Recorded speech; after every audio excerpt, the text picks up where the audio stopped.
فکر میکنم نزدیک 2 هفته از برنامه درسیم عقب باشم و 1 هفته هم از روتینم همیشگیم، به خاطر حالا عید دیدنی و سرماخوردگی بدی که داشتم. کلا 2 هفته درگیرش بودم و توی این ویدیو قراره که با هم دیگه برگردیم به روتینمون، هم من به روتین خودم هم شما به روتین خودتون.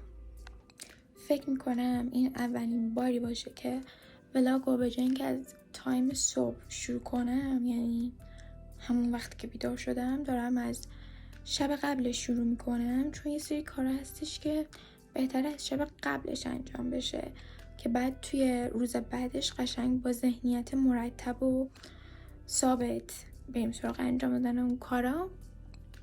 ولی برای امشب کلا 3 کار میخوام انجام بدم، فکر کنم 3 تا. یکیش اینه که درس بخونم، احتمالاً یا فیزیک میخونم یا ادبیات، خیلی مرتبط، و اینکه احتمالاً برنامه‌ریزی رو انجام بدم و یه کوچولو ویدیوی آموزشی از تو یوتیوب نگاه کنم. این کارهایی که امشب میخوام انجام بدم. بچه‌ها خیلی خسته تر از اونم که بخوام بشینم فیزیک بخونم. اگرم بخوام بشینم بخونم خیلی هیچی حاصل نمیشه، چون خستم و در نتیجه فرداش مجبور میشم دوباره زمان بذارم. به خاطر همین الان فقط میرم پادکستمو گوش کنم و برنامه‌ریزیمو انجام بدم. برنامه‌ریزیمو داخل گوشیم انجام میدم که همیشه در دسترسم باشه هر جایی که میرم، اما پادکستو چون مربوط به یوتیوب و فضای مجازی و ایناست توی دفتر مخصوص خودش می‌نویسم. آره دیگه، خلاصه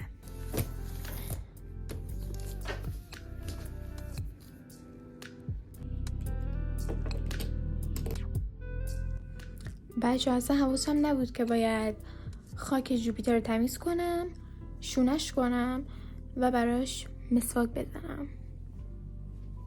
این کارا مونده و اینا رو هم انجام میدم و دیگه میرم میخوابم.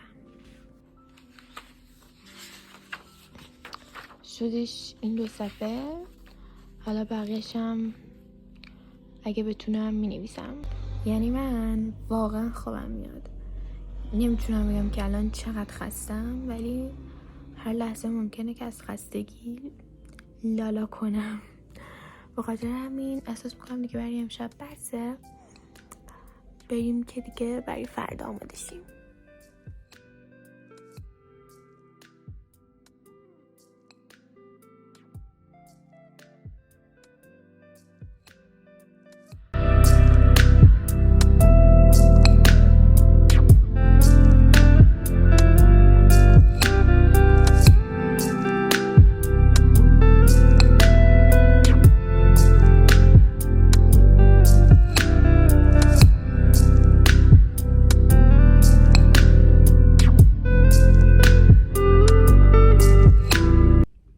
بچه صبحتون بخیر باشه. من صبحونم خوردم، الان میخوام رو تختم رو جمع کنم. بعدش هم باید برای خرید کوچولو با بابام برم بیرون. وقتی که برگردم دیگه کار درس خوندن رو شروع میکنم. آره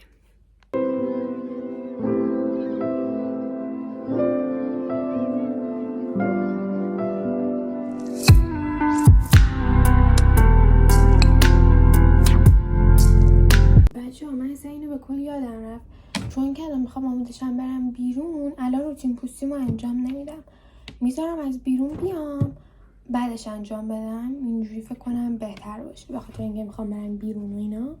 فکر کنم این مدلی بهتره. خونه و الان میخوام پارتی که درس خوندنمو شروع بکنم که با حسابان شروع میکنم و البته تکلیفای عیدی که باید خودمون سوال پیدا کنیم و از هر مبحث 15 تا بنویسیم. یعنی واقعا من نمیدونم چی با خودشون فکر کردن، چون مثلا یه دقیقه صبر کن ببین الان مثلا از این 15 تا، از این 15 تا، از این 15 تا و همین جوری تا این قسمت. خیلی خب زیاده دیگه، میدونی، و تازه خودمون باید سوال پیدا کنیم که اینو سخت ترش میکنه.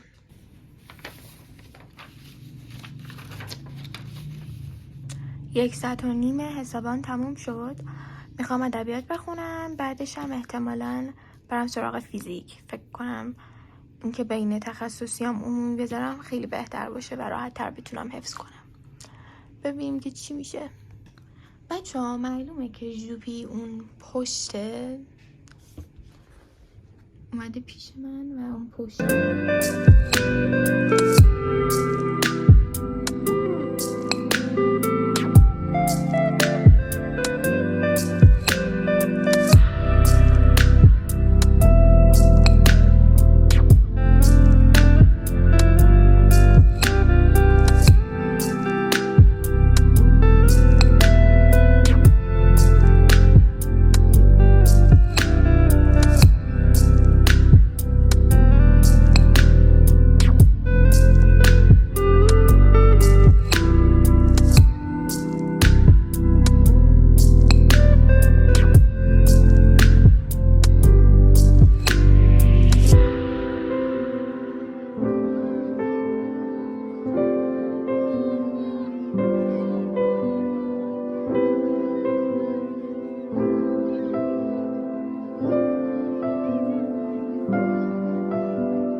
این از میکاپ. فکر کنم که یه لیپ گلاس بزنم خوب بشه، نمیدونم. بچه خورشید رو نگاه چقدر خوشگله، کلا خیلی دوستش دارم. من با موفقیت توی فکر کنم 45 دقیقه تا 1 ساعت ویدیوهای تیک تاک و یوتیوب و اینستا رو گرفتم و ادیتشون کردم. الان میخوام برم یه دسر کوچولو درست کنم بخورم، بعدش هم بیام سراغ ادامه درس خوندن. فکر کنم حدود 1 ساعتی هم اونجا درگیرم، ولی بعدش دیگه میریم سراغ درس. بچه‌ها پارت ادبیات تموم شد. من چیزای مهمشو مثلا استعاره و مجازشو با کنایش رو اینجا جدا جدا نوشتم که بعدا برای مرور اینا رو مرور کنم که بهتر یادم بمونه مسائل و حفظیجاتش رو. بچه دینی هم تموم شد و این شد نتیجه خلاصه نویسیاش. چون نیمه صفحه بعد اینو این صفحه. اتاقم همینقدر به هم ریخته شده بچه ها، همینقدر زیاد و باید جمعش کنم، ولی احتمالا شب این کار انجام میدم چون که الان میخوام برم ادامه دسر رو آماده کنم. بچه ها این هم نتیجه دسر که آموزشش هم توی پیجم هم توی چنلم هست و میتونید درستش کنید.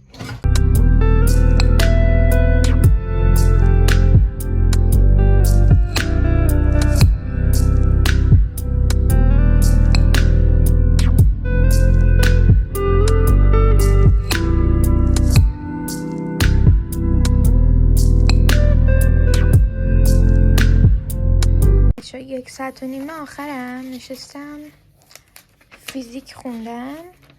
الان یه استراحت کوچولو بکنم، اینا رو هم بخورم، بعدش برم برای ادامه درس خوندن.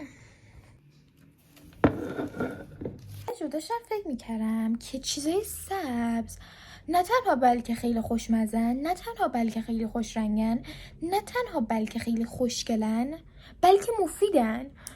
آره یعنی شما نگاه کن، میوه های سبز رنگ، آووکادو، کیوی، زیتون، خیار، چه میدونم اینا، گوجه سبز، کاهو، چقدر خوشمزن، چقدر دوست داشتنین، چقدر مقوین. میدونی شاید باید نگران خودم شم که این حجم از علاقه رو به رنگ سبز دارم، ولی خب خیلی رنگش رو دوست دارم. به نظرم واقعا یکی از خفن ترین و کامل ترین رنگ هاست. آره دیگه فکر کنم کسایی که منو بشناسن میدونن من واقعا عاشق رنگ سبزم و خیلی دوستش دارم. هر چیزی که ببینم سبز باشه جذبش میشم و اگه که رنگ سبزش باشه رنگ سبزش رو برمیدارم قطعا. تا سبز هست اصلا رنگای دیگه انگار بینی به چش نمیان. بعدش قهوه‌ای قشنگه، قهوه‌ای و کرمی. من فکر نمی کنم دیگه به درس خوندن ادامه بدم چون که ساعت نزدیک 10 است. امروز واقعا روز مفیدی بود، یعنی نسبت به اون 2 هفته‌ای که گذشت چون هم حالم بد بود هم کار داشتم زیاد، واقعا خیلی روز مفیدی بود. خیلی کار کردیم. حتما این ویدیویی که مربوط به برنامه‌ریزی سالانه است رو ببینید چون کامل توش بهتون توضیح دادم که چجوری برای سالانتون باید هدف گذاری کنید. هم روی تیک تاک هست، هم روی پیج اینستام، هم توی کانال یوتیوب، هم توی ویدیوهای شورتس هستش، میتونید ببینید. احتمالاً نه قطعاً ما فردا میخوایم بریم کمپ کنیم یه جا تو جنگل. به خاطر همین الان مجبورم که وسایل اونجا رو جمع کنم و اینکه روتین پوستیمو انجام بدم و بخوابم. کارهای جوپیترم انجام بدم، زودتر این سری انجام بدم. بعد دیگه و مثل همیشه خیلی خوشحالم که تا اینجای ویدیو همراه هم بودید و زمان با ارزشتون رو گذاشتید که ویدیوی من رو تماشا کنید. اگه هر سوالی داشتید، هر نقدی داشتید، هر چیزی داشتید میشنوم، چه توی کامنت ها، چه توی ناشناس، چه توی پیجم، هر جایی بگید نگاه میکنم، میخونم و قطعا بهش اهمیت میدم. اگرم ایده‌ای داشتید برای ویدیو از اونجایی که من ایده هم داره ته میکشه میتونید بهم بدید. و اینکه دیگه مرسی که تا اینجای ویدیو همراه من بودید.